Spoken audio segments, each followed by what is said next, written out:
Na mke wangu. Unajua sasa hivi nimekuwa na roho kikatili sana.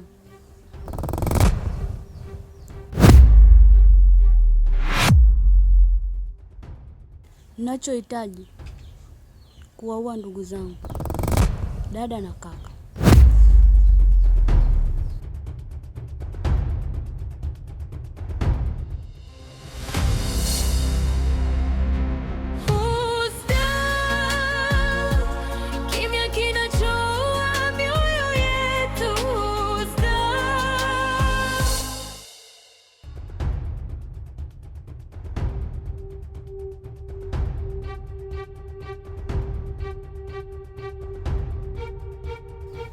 Wewe una uhakika unachokiongea?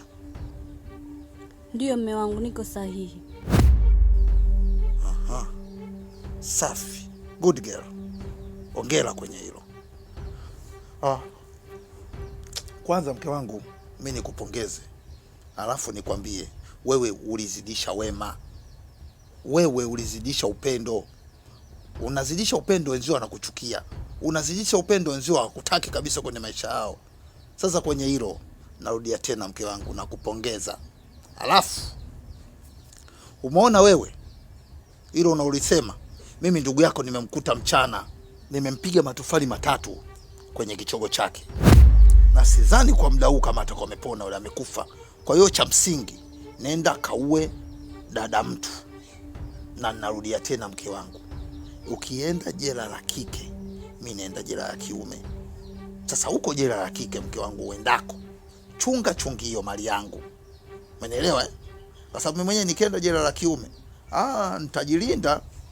nitajilinda, sitoenda kuoga na sabuni, sitopaka mafuta. Kwa sababu unajua mafuta na sabuni vina ushawishi mkubwa sana chooni. Kwa nitajilinda sana mke wangu. Sio sabuni tu, kuna manyapala huko shauri yako. Wewe unaisimisi siwezi kukaza au sio? Mimi nachukua mimi naitwa anko eh? Mimi si tu anko, mimi naitwa mjomba. Na kama hujui, muulize ni udini mkulila mkilaru ule. Kuna mtu nilimfanya.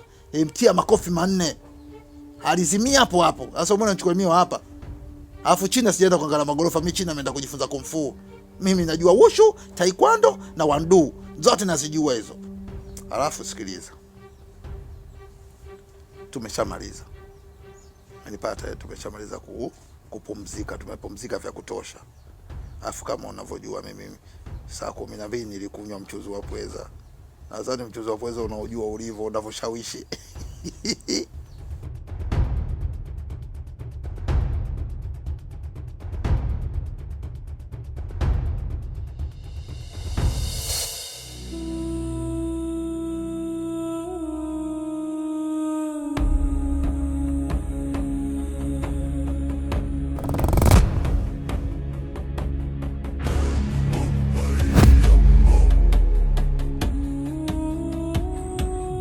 Heri uachane na hicho unachoenda kukifanya, maana kile kipondo nilichokupa kitajirudia tena. Mbona mimi sifuati hayo? Mimi tu safari yangu inaenda kwa mkuu wangu kuchukua nguvu. Kama kazi ya familia, mbona nishakoma muda. Tangu kile kipondo ulivyonipa, nimeacha kila kitu.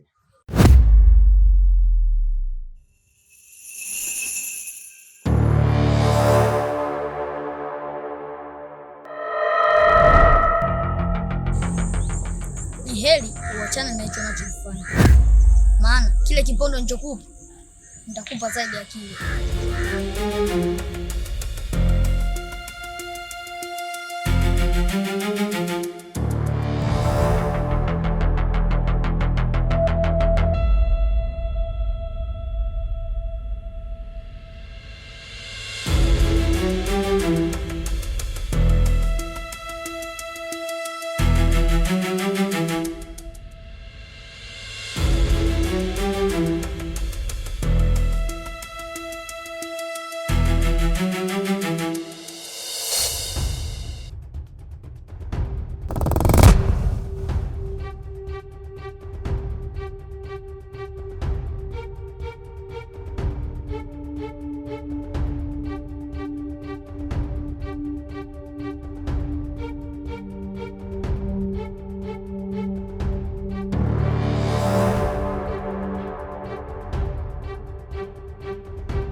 We mtoto,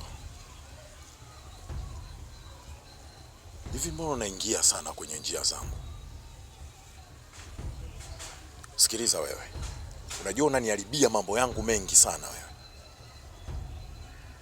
Nitakuja nikufanye kitu kibaya au taamini we mtoto. Hebu naomba uachane na shughuli zangu kabisa ya.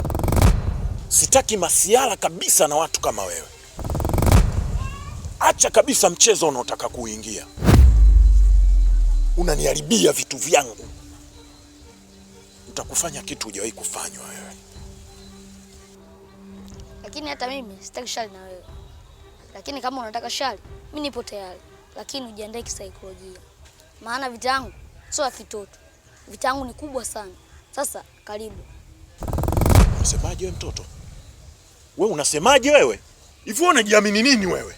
Wewe unajiamini nini?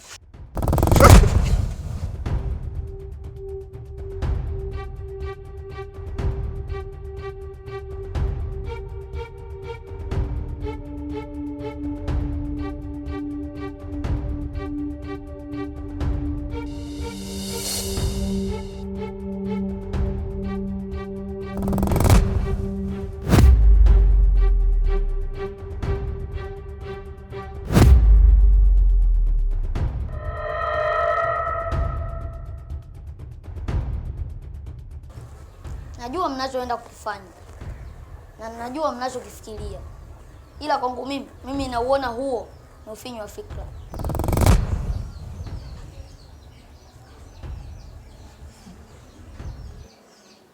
Sasa, kama mmefanywa ubaya, kwa nini na nyinyi mfanyie mtu ubaya?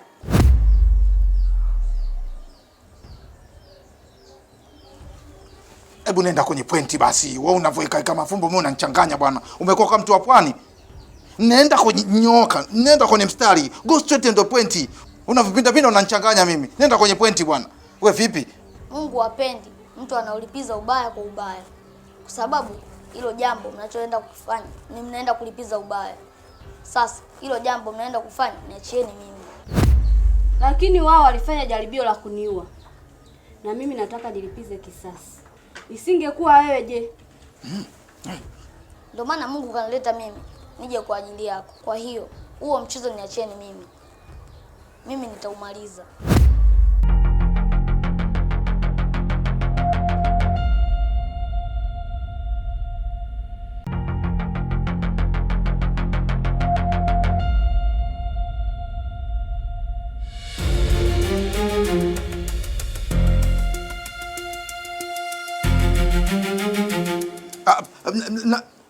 Mbilikimo?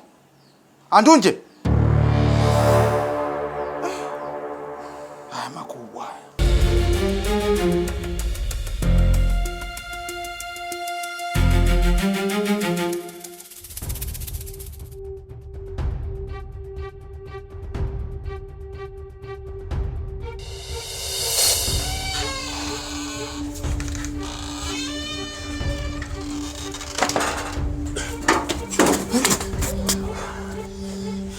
Vipi kaka, kwema? Bwana sister, yule mganga yule ana haki kuogopa kuifanya kazi hii. Hivi unajua kule nilikotoka, sawa? Nilikuwa natokea mahali katikati huko. Nimekutana na yule mtoto anayemzungumzia. Oya, huyo mtoto ni hatari. Ni balaa huyo mtoto, sio mchezo. Kwa hiyo ninakuomba sister, hii issue sijui tufanyeje. Kwani kakufanyaje? Yule mtoto, yani nikwambie kitu alichokifanya. Yule mtoto kaniletea mazonge. Ile nataka kumpiga hivi kapotea ghafla. Kapotea? Hebu tuachane na hayo. Hebu niambie Kidawa vipi, anasemaje? Yaani Kidawa kagoma kabisa kutoa zile hati na kanifukuza. Kwa nini? Sikiza. Sikia. Naomba niache, acha nikafanye naye mambo. Sasa kaka, unaenda? Wewe niache kwanza. Mimi unanivuruga, acha nifanye mambo yangu.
kimya kimya.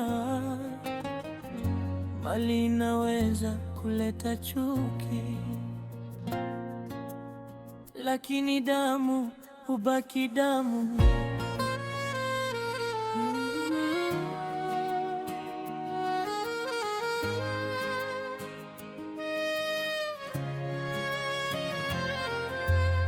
Walizaliwa nyumba moja, walikula sahani moja. Leo mali imegeuka kuwa sababu ya vita. Kaka na dada wameficha tabasamu, nyamio mioyo, kuna mipango ya maumivu. Mdogo wao wa kike ameolewa mbali, lakini hati ya nyumba ipo mikononi mwake. Wanasema huu ni urithi wetu wote, lakini tamaa imefumba macho yao wote. Husda imeingia ndani ya familia, upendo umegeuka kuwa chuki na mateso.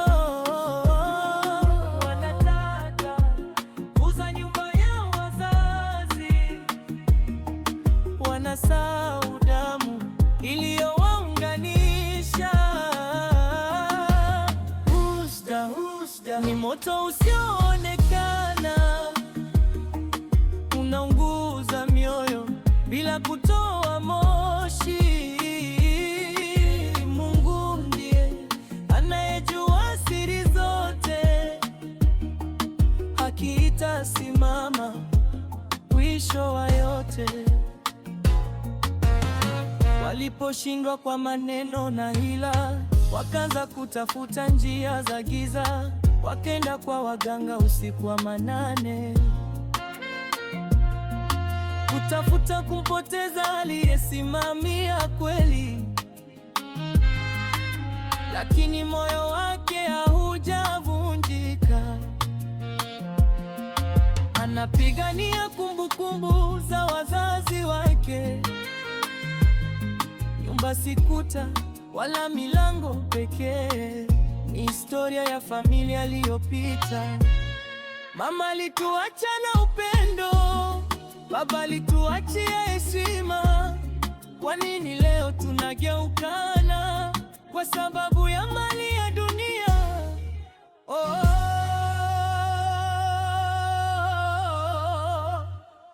Dunia inapita, lakini matendo hubaki. Husda imevunja familia, waliokuwa ndugu wamekuwa madui. Laki haifi milele, ukweli utashinda mwisho wa safari. Jina lake